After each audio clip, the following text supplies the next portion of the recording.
জামাতের মতো বিএনপিরও নিবন্ধন বাতিল করতে হবে যাতে তারা এদেশে রাজনীতি করতে না পারে। আমরা বিএনপি রাজনীতি বাংলার মাটিতে নিষিদ্ধ দাবি করছি। বিএনপি জামাতের বাংলাদেশে রাজনীতি করার অধিকার নাই। এটা আজকে যুবলীগের দাবি, কিন্তু আমরা মনে করি সারা বাংলাদেশের যুব সমাজ, ছাত্র সমাজের একই দাবি। জিয়াউর রহমানের বিচার না হলে আমাদের প্রকৃতপক্ষে বাংলাদেশ কলঙ্ক মুক্ত হবে না। এই দাবিগুলি আসছে, আমার মনে হয় এগুলি সবই যৌক্তিক দাবি। আমরা এগুলি পরীক্ষা নিরীক্ষা করি, আমরা ব্যবস্থা।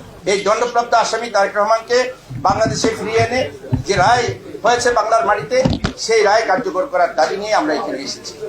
একই সাথে যে সংগঠনটির জন্যই সন্ত্রাসের মধ্য দিয়ে, বন্দুকের নলের মধ্য দিয়ে, যে সংগঠনটির প্রত্যেকটি পদক্ষেপই দেশ বিরোধী, মানব বিরোধী, যে সংগঠনটির কাজের সন্ত্রাসী কর্মকাণ্ড করা, দেশকে ধ্বংস করে দেওয়া, যে সংগঠনটির যুদ্ধ অপরাধীদেরকে সাথে নিয়ে এই বাংলাদেশের মুক্তিযুদ্ধের চেতনাকে তারা লুণ্ঠিত করেছিলেন, লাল সবুজের পতাকা তুলে দিয়েছিলেন সেই পরাজিত শক্তি নিজামী এবং মুজাহিদের গাড়িতে।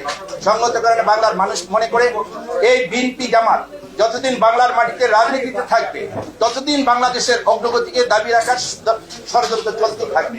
এই ষড়যন্ত্রের হাত থেকে রক্ষা করার জন্য বাংলার ভবিষ্যৎ প্রজন্ম বঙ্গবন্ধুর কন্যা হাত ধরে ডিজিটাল বাংলাদেশ পেয়েছেন, এখন বাংলাদেশের ভবিষ্যৎ প্রজন্ম স্মার্ট বাংলাদেশের স্বপ্ন দেখছেন।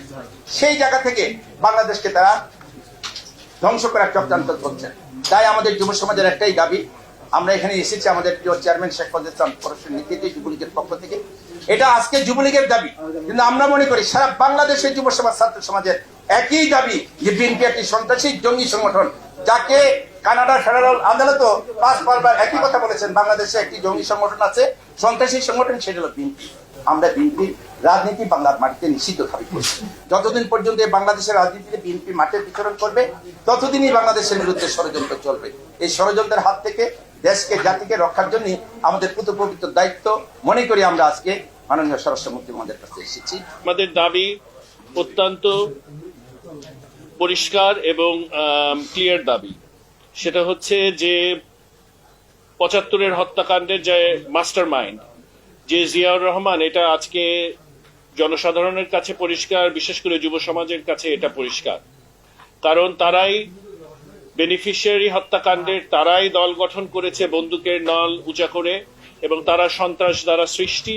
এবং এই সংগঠন বাংলাদেশের জনগণের উপর যেই অত্যাচার নির্যাতন করেছে 75 পরবর্তী এবং সেই 71-এর আদলে, যেভাবে তারা সন্ত্রাস, হামলা, নির্যাতন, খুন, রাহাজানি এগুলো করেছে এই দেশে, আমরা নৈতিকভাবে মনে করি যে বিএনপি জামাতের বাংলাদেশে রাজনীতি করার অধিকার নাই, রাইট নাই।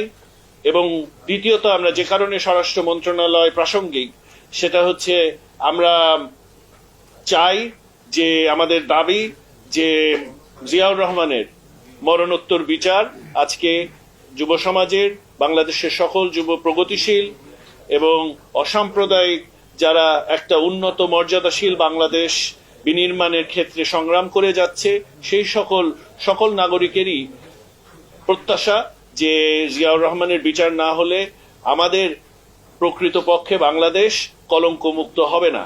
তাই জিয়াউর রহমানের মরণোত্তর বিচার আজকে সময়ের দাবি এবং একটা ন্যায্য দাবি বলে আমরা মনে করি, এবং এই দাবি উপস্থাপন করার জন্য আজকে আমরা এসেছি। আমরা চাই যে বিএনপি জামাত, যে কারণে আমরা নির্বাচন কমিশনেও যাব, বিএনপি জামাতের নিবন্ধন বাতিল করতে হবে এবং জামাতের মতো বিএনপিরও নিবন্ধন বাতিল করতে হবে যাতে তারা এদেশে রাজনীতি করতে না পারে, এবং বিদেশে যারা পলাতক খুনিরা আছে বিভিন্ন দেশে, তাদেরকে ফিরিয়ে এনে বিচারের আওতায় দাঁড় করালেই, এবং তাহলেই আমাদের আসলে যেই প্রগতি, প্রকৃতপক্ষে যেই উন্নয়ন এবং মূল্যবোধের যেই উৎকর্ষ সাধন, এইগুলো পরিপূর্ণতা লাভ করবে। আমরা একটা সভ্য সিভিলাইজড কান্ট্রি হিসাবে বিশ্ব দরবারে আজকে মাননীয় প্রধানমন্ত্রী আমাদেরকে মর্যাদা দিয়েছে, আমাদের নাম দিয়েছে, সেই নাম ধারাবাহিকতা আগামী প্রজন্ম টেনে নিয়ে যাবে, এই প্রত্যাশা আমরা ব্যক্ত করছি আজকের এই কার্যকলাপের মাধ্যমে।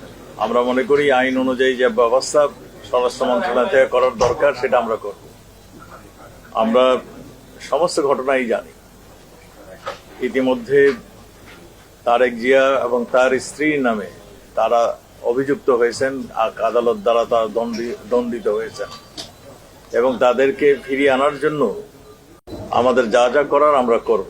আর যে দাবিগুলি আসছে আমার মনে হয় এগুলি সবই যৌক্তিক দাবি, আমরা এগুলি পরীক্ষা নিরীক্ষা করি, আমরা ব্যবস্থা নেব।